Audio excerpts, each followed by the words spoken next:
Hi అండి, welcome to ఒక మాట చెప్పన. నేను మీ లక్ష్మి. ఈరోజు మనం వంట వరకులో టమాటో బాత్ చేయటం చూపిస్తానండి. మనం హోటల్స్కి వెళ్ళినప్పుడు ఎంతో ఇష్టంగా తింటాం కదండి, అది మనం ఇంట్లోనే హోటల్ స్టైల్లో చేసుకోవచ్చు. దీనికి ఏం కావాలో చూసేద్దాం. మనం 2 గ్లాసులు రవ్వ తీసుకున్నానండి. 6 టమాటాలు అంటే గ్లాసుకి అంటే పావు కేజీకి 3 టమాటాలు చొప్పున తీసుకున్నాను. పచ్చిమిర్చి సన్న తరుగు చేసేసుకుందాము. ఎండుమిర్చి, పల్లీలు, అలాగే పోపు దినుసులండి, శనగపప్పు, మినపప్పు, ఆవాలు, క్యారెట్ సన్న ముక్కలు చేసేసి తీసుకున్నాము. అలాగే కరివేపాకు, పసుపు, ఉప్పు, అల్లం వెల్లుల్లి పేస్ట్ అండి. ఇప్పుడు మనం ఎలా చేయాలో చూసేద్దాం. మనం నీళ్లు ముందే మరిగించి పెట్టుకోవాలండి. 5 మినిట్స్లో అయిపోతుంది. మనం నూనె ఎక్కువ పడుతుందండి టమాటో బాత్కి. ఉప్మా ఏదైనా తెల్ల బొంబాయి రవ్వ ఉప్మాకి కొంచెం నూనె ఎక్కువ పడుతుంది. నెయ్యి కూడా దీంట్లోనే వేసేసుకుందామండి. నూనె కాగిన తర్వాత మనం ఎండుమిర్చి, పల్లీలు కొంచెం త్వరగా వేగేవి లాస్ట్కి వేసుకోవాలండి. పల్లీలు కొంచెం లేట్ అవుతుంది. ఇప్పుడు మనం పోపు దినుసులు అన్నీ కలిపేసి ఉంచుకున్నాం కదా, వేసేసుకుందాం. చక్కగా వేయించుకోండి. ఎందుకంటే తడున్నవి ఏమన్నా వేసామనుకోండి ఇవి వేగవు. ముందు ఇవి వేగాక అన్నీ వేసేసుకుంటే చక్కగా క్రిస్పీగా ఉంటాయండి. పచ్చిమిర్చి వేసుకుందామండి. ఎందుకంటే టమాటా బాత్ కదండి, పులుపు ఉంటుంది కదా, కొంచెం పచ్చిమిర్చి ఎక్కువే పడతాయి.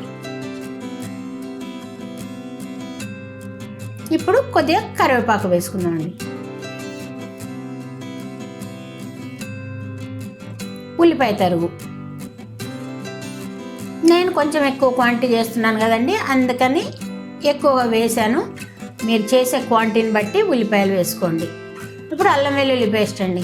ఫ్రెష్గా కొట్టి వేస్తే ఎంత బాగుంటుందోనండి. మీరు ఒక్కసారి చేశారంటే ఇంకా అంతే, మర్చిపోతారండి ఈ ఉప్మా తింటే.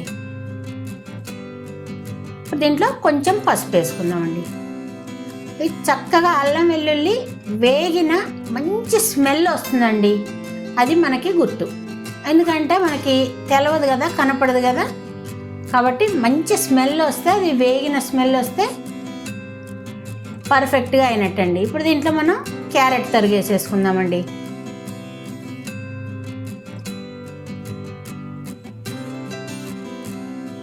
నేను చెప్పాను కదా క్వాంటిటీ ఎక్కువ చేస్తున్నాం కాబట్టి టమాటోస్ ఎక్కువ వేసుకుంటున్నాను.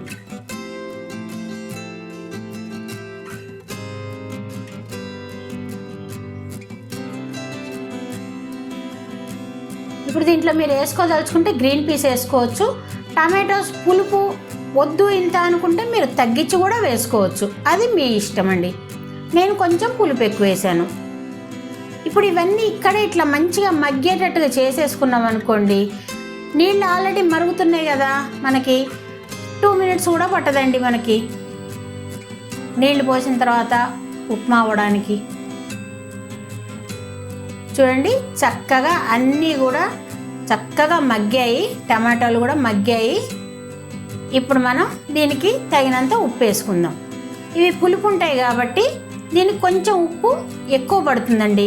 మామూలు మన ఉప్మా కన్నా కూడా కొద్దిగా ఎక్కువ ఉప్పు వేయాలి.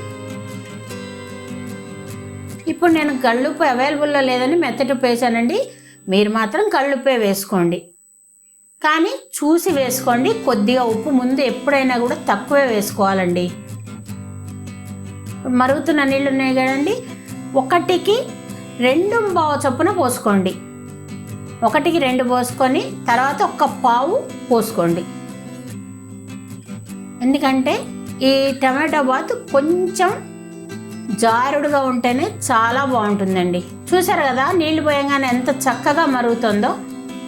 ఇప్పుడు మనం ఉప్పు టేస్ట్ చూసుకోవాలండి. ఎందుకంటే ఏదన్నా తక్కువ ఉంటే ఇప్పుడు వాటర్లో వేసేస్తే కరిగిపోతుంది, లేకపోతే బాగుండదండి, తర్వాత వేయడానికి ఉండదు కదండి. ఇప్పుడు చక్కగా సన్నగా రవ్వ పోసుకుంటూ పల్చగా కలుపుతూనే ఉండాలండి. మనం కలపడం ఆపామంటే గడ్డు కట్టిపోతుంది, ఉండలుగా అయిపోతుందండి. చాలా తినడానికి చాలా కష్టంగా ఉంటుందండి. సో అలా కలుపుతూనే ఉండాలి, ఆపకుండా, గడ్లు కట్టకుండా సన్నగా పోయండి. చూసారు కదా ఎంత చక్కగా కలిసిందో. అలా కలుపుకుంటే చక్కగా కలుస్తుందండి. మంట తగ్గించుకొని పెట్టుకోండి. ఇక నీళ్ళు మరగటం అయిపోయింది కాబట్టి మూత పెట్టేసుకొని సన్న మంట మీద ఉడికిచ్చేసుకోండి. చూడండి ఎంత పర్ఫెక్ట్గా తయారైందో, చాలా టేస్టీగా ఉంటుందండి. ఇది అయిపోయింది, ఇక మీరు సర్వ్ చేసుకోవడమేనండి. ఇది మీరు తప్పకుండా ట్రై చేసి ఎలా వచ్చిందో నాకు కామెంట్స్లో చెప్పండి. అలాగే మీకు నచ్చినట్టయితే లైక్ చేయండి, మీ వాళ్ళకి షేర్ చేయండి అండ్ మా ఛానల్ని సబ్స్క్రైబ్ చేయండి. బెల్ ఐకాన్ కొట్టడం అస్సలు మిస్ కాకండి. ఇంకో వంటతో నేను మళ్ళీ మీ ముందు ఉంటానండి. బాయ్.